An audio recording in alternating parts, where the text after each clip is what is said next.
കാര്യം ഇവിടുന്ന് തിരിച്ചു പോയി കഴിഞ്ഞ് ഒരാൾ ഇൻ്റർവ്യൂ എടുക്കുമ്പോൾ കഴിഞ്ഞ 4 വർഷം എന്ന് പറയുന്നത് എൻ്റെ വെട്ട പൂജ്യമാണ്.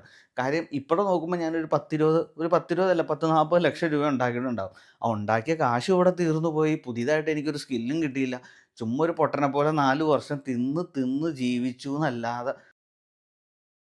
ഹായ് ഫ്രണ്ട്സ്, അബീസ് വിക്കയുടെ പുതിയ വീഡിയോയിലോട്ട് എല്ലാവർക്കും സ്വാഗതം. ഇപ്പം യുകെയിൽ ഒത്തിരി പ്രശ്നങ്ങളും കാര്യങ്ങളൊക്കെ നടക്കുന്നുണ്ട്. നമ്മൾ കാണേണ്ട ഓരോ വീഡിയോയിലും കാര്യത്തിലും. അപ്പോൾ എല്ലാവരും എന്നോട് ഇങ്ങനെ ചോദിക്കാറുണ്ട്, അബീസ് ബ്രോ നമ്മൾ നാട്ടിൽ പോയി കഴിഞ്ഞാൽ നമ്മൾ എന്ത് ചെയ്യും എന്നിങ്ങനെ ചോദിച്ചു. ഇപ്പം ജസ്റ്റ് ഒരു പരിപാടിയുടെ ഇടയ്ക്ക് വെച്ചാണ് നമ്മുടെ ഫ്രണ്ട്സ് ഇങ്ങനെ ഈ ഒരു കാര്യം. അപ്പോൾ അതിൽ നമ്മുടെ ഒപ്പം ഉണ്ടായിരുന്ന അത്യാവശ്യം ഇപ്പം എന്നെ ആണെങ്കിലും പല വീഡിയോയിലും ഹെൽപ്പ് ചെയ്ത എൻ്റെ കൂട്ടുകാരൻ പറഞ്ഞു, എടാ നീ കഴിഞ്ഞ 4 വർഷമായിട്ട് എന്താ ചെയ്തതെന്ന് ചോദിച്ചു. അങ്ങനെ ഞങ്ങൾ ഓരോരുത്തർ ചെയ്യുമ്പം ഞങ്ങൾക്ക് ഞങ്ങളെ തന്നെ ഒരു ഒരു എന്താ പറയണ, ഒരു സെൽഫ് റെസ്പെക്റ്റ് ഇല്ലാത്ത രീതിയിൽ പോവാണ്. അപ്പം ഞാൻ വേറൊരാൾക്കടേയും കുഴി തോണ്ടി അവരെ മോശം പറയാൻ നിൽക്കണില്ല. കഴിഞ്ഞ 4 വർഷം ഞാൻ എന്താ ചെയ്തതെന്ന് നോക്കുമ്പോൾ തന്നെ എനിക്ക് എന്നോട് തന്നെ ഒരു താല്പര്യമില്ലാത്ത രീതിയാണ്. കാര്യം ഞാൻ കാശുണ്ടാക്കിയെന്ന് വെച്ച് കഴിഞ്ഞാൽ ഞാൻ ഇഷ്ടമാതിരി കാശുണ്ടാക്കിയിട്ടുണ്ട്. ബേസിക്കലി ഞാനൊരു മെക്കാനിക്കൽ എഞ്ചിനീയറാണ്. ഞാൻ യുകെയിൽ വന്നിട്ട് ആദ്യം പോയ പണി എന്ന് പറഞ്ഞാൽ ഒരു ക്ലിപ്പർ എന്ന് പറഞ്ഞ വെയർ ഹൗസിലെ ക്ലീനിങ്ങിനാണ് പോയത്. അവിടെ 2 ആഴ്ച പോയി, പറ്റൂല, ഞാൻ നിർത്തി. അത് കഴിഞ്ഞ് വെയർ ഹൗസിൽ ഞാൻ പോയി സ്പോർട്സ് ഡയറക്റ്റിൽ. ഇപ്പം എന്നെ കാണുന്ന എല്ലാവർക്കും അറിയാവുന്ന കാര്യങ്ങളത്. സ്പോർട്സ് ഡയറക്റ്റിൽ പോയി 11 മാസം അവിടെ ചുമടെടുക്കലായിരുന്നു എൻ്റെ പരിപാടി. അതായത് ഒരു പെട്ടി എടുത്തുകൊണ്ട് വന്നിട്ട് അവിടെ കൊണ്ടുവന്ന് വയ്ക്കും. ആ പെട്ടി ഇവിടെ. ഇതെല്ലാം നമുക്കിപ്പോഴാണ് കേട്ടോ മനസ്സിലായത്. അന്നേരം നമുക്ക് മനസ്സിലായില്ല. തിരിച്ച് പോകുമ്പം നമ്മൾ നാട്ടിൽ പോയി ഒരു ഇൻ്റർവ്യൂ അറ്റൻഡ് ചെയ്യുമ്പോൾ അവർ നമ്മളോട് ചോദിക്കുമല്ലോ, ലാസ്റ്റ് 4 വർഷം എന്താ ചെയ്തതെന്ന്. അപ്പം ഞാൻ എൻ്റെ ലാസ്റ്റ് 4 വർഷം ഞാൻ ചെയ്ത കാര്യങ്ങളാണ് പറയണത്. ക്ലിപ്പറിൽ പോയി സ്പോർട്സ് ഡയറിൽ 1.5 മാസം. അവിടുന്ന് ഫുട്ബോൾ കളിക്കാൻ പോയി, കാലൊടിഞ്ഞു. പിന്നെ ആ ജോലി പോയി. പിന്നെ വേറെ ജോലിക്ക് പോകാൻ പറ്റില്ല. ഇരുന്നുള്ള പണി തന്നെ വേണം. NHSൽ പോയി. എല്ലാവരും പറയുമ്പോൾ എൻ്റെ വീഡിയോ കാണുന്നവരാണെങ്കിലും പറയും, ഓ അബീസ് ബ്രോന് NHS കിട്ടി, പുള്ളിയുടെ കാര്യമൊക്കെ സെറ്റാണ്. NHSൽ എന്താ എൻ്റെ ജോലി? ഒരു അഡ്മിൻ. രാവിലെ ആകുമ്പോൾ ഒരു ഫോൺ എടുത്ത് വെച്ച് വിളിക്കും. ഓക്കെ, പേഷ്യൻ്റ് വിളിക്കും, അവർക്ക് ബുക്കിംഗ് എടുത്തു കൊടുക്കും. ഇതാണ് ഞാൻ ചെയ്തത്. ഇതെന്തുകൊണ്ടാണ് ഞാനിപ്പോൾ ഈ വീഡിയോ ചെയ്യുന്നതെന്ന് വെച്ച് കഴിഞ്ഞാൽ, നിങ്ങൾ ചുമ്മാ വെറുതെ ഇരിക്കുമ്പോൾ നിങ്ങൾ തന്നെ ഒന്ന് ആലോചിച്ച് നോക്കി, കഴിഞ്ഞ 4 വർഷം നിങ്ങളെന്താ ചെയ്തതെന്ന്. ഇപ്പം യുകെയിൽ ഇമിഗ്രേൻസിനെ പറഞ്ഞു വിടുവാണ്, ഇത് വിടുവാണ്, ഇതാണ്. മിക്കവാറും പറഞ്ഞു വിടാനൊന്നും പോകണില്ല. കാര്യം പറഞ്ഞു വിട്ട് കഴിഞ്ഞാൽ ഈ രാജ്യത്തിൻ്റെ താളം തെറ്റും. കാര്യം ഇപ്പം ഞാൻ വർക്ക് ചെയ്യണ NHSലാണെങ്കിൽ ക്ലീനിങ് സ്റ്റാഫ് മുതൽ അതിൻ്റെ മേളിലോട്ടുള്ള സ്റ്റാഫ് വരെ എല്ലാം നമ്മളാണ്. ഇപ്പോൾ കെയർ റൂമിൽ, നമ്മുടെ ഹോസ്പിറ്റലിൽ തന്നെ കെയർ റൂമുണ്ട്. അവിടെ നോക്കിക്കഴിഞ്ഞാൽ എനിക്ക് തോന്നുന്നു ഒരു 80% ഇന്ത്യൻ വംശജരാണ്. അതിൽ തന്നെ മലയാളീസും അത്യാവശ്യം നല്ല രീതിയിലുണ്ട്. ഒരു വെയർ ഹൗസ് എടുത്ത് നോക്ക്, ഞങ്ങൾ പോയിക്കൊണ്ടിരുന്ന ബസ്സിൽ 42 പേരുണ്ടായിരുന്നു. അതിൽ എനിക്ക് തോന്നുന്നു ഞങ്ങൾ തന്നെ, ഞങ്ങളുടെ ഒരു ഗ്യാങ് തന്നെ ഉണ്ട് 14 പേര്. അതായത് ഒരു ഫ്ലാറ്റിൽ നിന്ന് തന്നെ ഞങ്ങൾ തന്നെ 14 പേരുണ്ട്. അപ്പം നിങ്ങൾക്ക് ഊഹിക്കാം. ഓക്കെ, അപ്പോൾ ഇവിടുത്തെ എല്ലാ ജോലികളും ഈ ലൊട്ടിലൊടക്ക് ജോലികളെല്ലാം ചെയ്യണത് നമ്മളെപ്പോലുള്ള ആളുകളും എല്ലാം ആണ്. അപ്പം തിരിച്ചു പോണതിനെ പറ്റി ചിന്തിക്കണവർ, ഓക്കെ, ഇപ്പം ഇവിടെ സെറ്റിലാവാൻ വന്നവർക്ക് ഓക്കെ, നിങ്ങൾ 5 വർഷം കഴിഞ്ഞ് PR എടുത്ത് ഇവിടുത്തെ സിറ്റിസൺ ആവുകയാണെങ്കിൽ നിങ്ങൾ എന്ത് പണിയെടുത്താലും കുഴപ്പമില്ല. ഇപ്പം ഞാനൊക്കെ മാറി ചിന്തിക്കുവാണ്. എന്തെങ്കിലും ഒരു സ്കില്ല് ഉണ്ടാക്കിക്കൊണ്ട് വരാനുള്ള ഒരു ശ്രമത്തിലാണ് ഞാൻ ചെയ്തുകൊണ്ടിരിക്കുന്നത്. കാര്യം ഇവിടുന്ന് തിരിച്ചു പോയി കഴിഞ്ഞ് ഒരാൾ ഇൻ്റർവ്യൂ എടുക്കുമ്പോൾ കഴിഞ്ഞ 4 വർഷം എന്ന് പറയുന്നത് എൻ്റെ വെട്ട പൂജ്യമാണ്. കാര്യം ഇവിടെ നോക്കുമ്പോൾ ഞാനൊരു 10-20 അല്ല 10-40 ലക്ഷം രൂപ ഉണ്ടാക്കിയിട്ടുണ്ടാവും. ആ ഉണ്ടാക്കിയ കാശ് ഇവിടെ തീർന്നു പോയി. പുതിയതായിട്ട് എനിക്കൊരു സ്കില്ലും കിട്ടിയില്ല. ചുമ്മാ ഒരു പൊട്ടനെ പോലെ 4 വർഷം തിന്ന് തിന്ന് ജീവിച്ചു എന്നല്ലാതെ വേറൊരു ഗുണം എനിക്കിവിടെ ഉണ്ടായിട്ടില്ല. പിന്നെ പറയത്തക്ക ഗുണം എന്നാ, ഒരു വീഡിയോ എടുക്കാൻ പഠിച്ചു. കുറച്ചൊക്കെ ക്യാമറ വർക്ക് ചെയ്യാൻ പഠിച്ചതാണ് എൻ്റെ ഗുണം. ഇത് ഞാൻ വേറൊരാളെ പറയാതെ എന്നെ തന്നെ പറയണത് എന്താണെന്ന് വെച്ച് കഴിഞ്ഞാൽ, എനിക്കത് മനസ്സിലാക്കി തന്നു ഒരാൾ. ഓക്കെ, അപ്പം നിങ്ങൾ ഇവിടെ വന്ന് തിരിച്ചു പോകാനുള്ളവരാണെങ്കിൽ എപ്പോഴെങ്കിലും നിങ്ങൾ ഈ കാശിൻ്റെ പുറകെ അല്ലാതെ ഒന്ന് മാറി ചിന്തിക്കണം കേട്ടോ. ചുമ്മാ ഇന്നിരുന്നിട്ട് നിങ്ങൾ തന്നെ ഒരു പേപ്പറും പേന എടുത്ത് നോക്കിയാൽ മതി. ഇപ്പോൾ ഒരു ഹസ്ബൻഡ് ആൻഡ് വൈഫ് വരുവാണെങ്കിൽ 99.5% അതിൽ ഒരാൾക്കുടെ ലൈഫ് എന്ന് പറയുന്നത് പക്ക ഫ്ലോപ്പായിരിക്കും.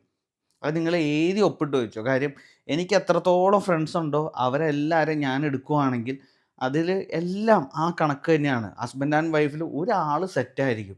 ഇപ്പം എൻ്റെ കേസ് വെച്ച് നോക്കുവാണെങ്കിൽ ഇപ്പം ഞങ്ങൾക്ക് അങ്ങനെ ഒരു കോമ്പറ്റീഷൻ മൈൻഡോ ഒന്നും ഇല്ലാത്തതുകൊണ്ട് കുഴപ്പമില്ല.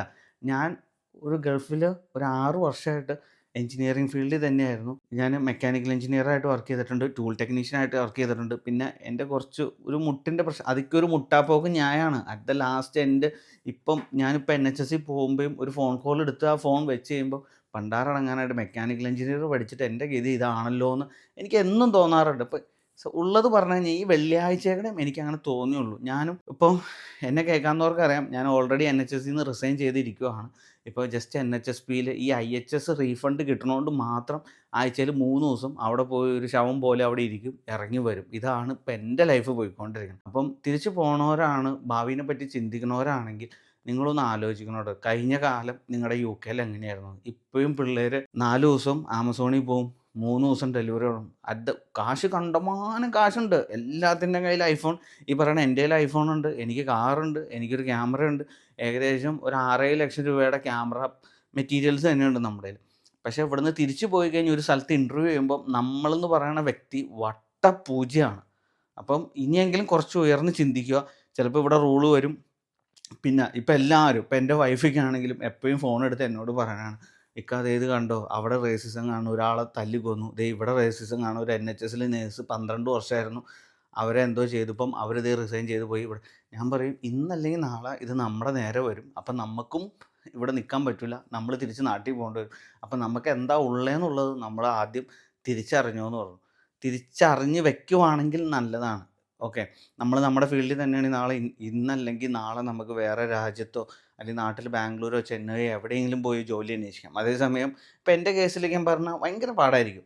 നാട്ടിൽ പോയി കഴിഞ്ഞാൽ ഒന്നല്ലെങ്കിൽ ഞാൻ എൻ്റെ വാപ്പാടെ കടയിൽ പോയി നിൽക്കേണ്ടി വരും. ഒരു കമ്പനിയിൽ പോയി ഇൻ്റർവ്യൂ അറ്റൻഡ് ചെയ്ത് ഞാൻ പാസ്സാവണമെന്ന് പറഞ്ഞെങ്കിൽ അത് നല്ല പാടായിരിക്കും. കാര്യം ഈ 4 വർഷം എൻ്റെന്ന് പറയുന്നത് ഒരു ബിഗ് സീറോയാണ്. അപ്പം നിങ്ങളുടെ സീറോ ആവാതിരിക്കണം എന്നുണ്ടെങ്കിൽ നിങ്ങൾ ഇപ്പോഴെങ്കിലും ഒന്ന് മാറി ചിന്തിക്കണം കേട്ടോ.